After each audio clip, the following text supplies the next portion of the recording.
સ્વામિનારાયણ એમ કીધું કે તમે બ્રહ્મ સ્થિતિને પામો તોય પણ ભગવાન કૃષ્ણના તમે દાસ છો. સ્વામિનારાયણ ભગવાનની શિક્ષાપત્રીમાં જે આજ દિવસ સુધી કોઈ ભૂલ કાઢી શક્યું નથી. વડતાલની અંદર ગાદી સ્થાપી છે તો એ ગાદી સ્વામિનારાયણ ભગવાનની ગાદી નથી કહેવાતી, એ લક્ષ્મીનારાયણ દેવ ગાદી કહેવામાં આવે છે. જય સ્વામિનારાયણ. વીરપુર ખાતે જલારામ બાપાને લઈને વિવાદિત નિવેદન આપવાની ટિપ્પણીથી શરૂ થયેલી એ વાત છેક દ્વારકા સુધી પહોંચી. કોઈને દર્શન કરવા હોય, દ્વારકાધીશના દર્શન કરવા હોય તો દ્વારકા ન જાઓ, વડતાલ આવો, આવા નિવેદનો એ સ્વામિનારાયણ સંપ્રદાયના સ્વામી દ્વારા આપવામાં આવ્યા. જો કે હવે આ જ સંપ્રદાયના એક સ્વામીએ આ તમામ જે બફાટ કરતા સ્વામીઓ છે એમને એક લપડા કાલી છે અને એમને કહ્યું છે કે સ્વામિનારાયણ સંપ્રદાયના એ તમામ સ્વામીઓ એ ભગવાન કૃષ્ણના દાસ છે. ના નિવેદન આપનાર એ બીજું કોઈ નહીં, એસપી સ્વામી છે. એસપી સ્વામીએ નિવેદન આપતા ત્યાં સુધી પણ કહ્યું છે કે ભગવાન સ્વામિનારાયણ શિક્ષાપત્રી લખવા બેઠા હતા ત્યારે તેમણે પહેલા જ શ્લોકની અંદર કહ્યું છે કે તેઓ ભગવાન કૃષ્ણના ધ્યાન ધરીને શિક્ષાપત્રી લખી રહ્યા છે. શું કહ્યું એસપી સ્વામીએ એ પણ પહેલા સાંભળો.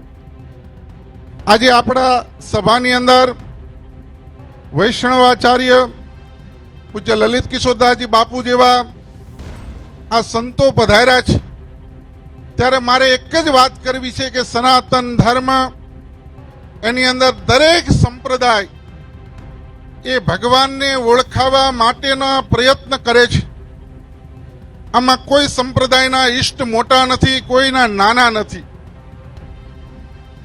પણ દરેક સંપ્રદાય એના સંતો મહંતો એની જે સ્થાપના એની ભાવનાને જોયા વગર આ જગતની અંદર માઇક ભાવની અંદર આવીને જ્યારે રાગદ્વેષથી પોતાની લીટી મોટા કરવાનો પ્રયત્ન કરે છે ત્યારે આ બધા પ્રશ્નો ઉપસ્થિત થાય છે. મારે જ્યારે અવળો મોટો વિષય ગુજરાતમાં ચાલી રહ્યો છે ત્યારે બહુ સ્પષ્ટપણે કહેવું છે. અહીંયા પૂજ્ય વૈષ્ણવાચાર્યજી મહારાજ બેઠા છે, એમની ઉપસ્થિતિની અંદર હું કહી રહ્યો છું કે સ્વામિનારાયણ ભગવાને શિક્ષાપત્રીમાં એવી કોઈ જગ્યાએ ક્યાંય આજ્ઞા આપી નથી. સ્વામિનારાયણ ભગવાનની શિક્ષાપત્રીમાં જે આજ દિવસ સુધી કોઈ ભૂલ કાઢી શક્યું નથી. અને સ્વામિનારાયણ ભગવાનને શિક્ષાપત્રીની અંદર પહેલા શ્લોકની અંદર ભગવાન કૃષ્ણનું ધ્યાન ધરીને એ શિક્ષાપત્રી લખી છે.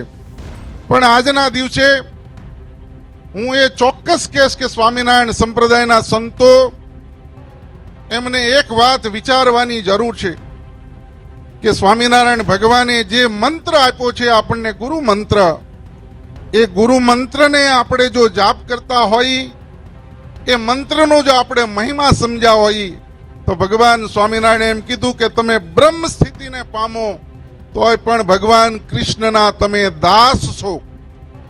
આનાથી કોઈ મોટી વાત ન હોય. ભગવાન સ્વામિનારાયણે વડતાલની અંદર ગાદી સ્થાપી છે તો એ ગાદી સ્વામિનારાયણ ભગવાનની ગાદી નથી કહેવાતી, એ લક્ષ્મીનારાયણ દેવ ગાદી કહેવામાં આવે છે. એના આચાર્ય લક્ષ્મીનારાયણ દેવ પીઠાધિપતિ કહેવામાં આવે છે.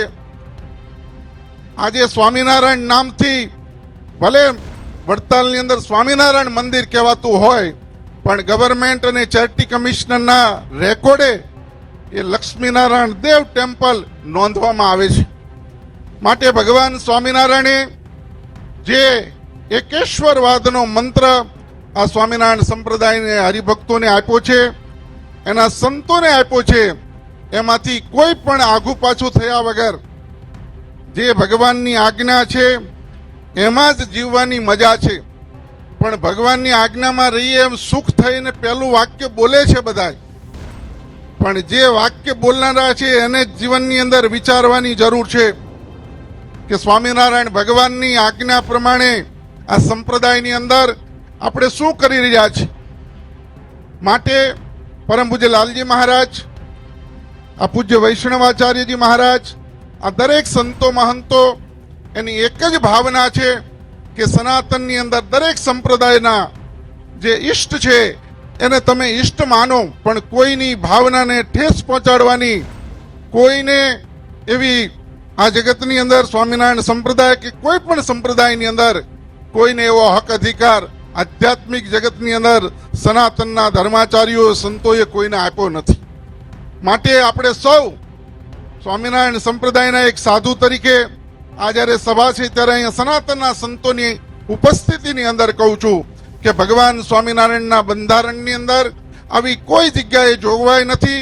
અને અમારા મૂળ સંપ્રદાયના જે ધર્મગુરુ આચાર્ય મહારાજ શ્રી એમણે સદાયને માટે આ સ્વામિનારાયણ સંપ્રદાયના સત્સંગીઓને એ જ સિદ્ધાંતથી, એ જ ભગવાન સ્વામિનારાયણના આજ્ઞાથી ઘડતર કરેલું છે.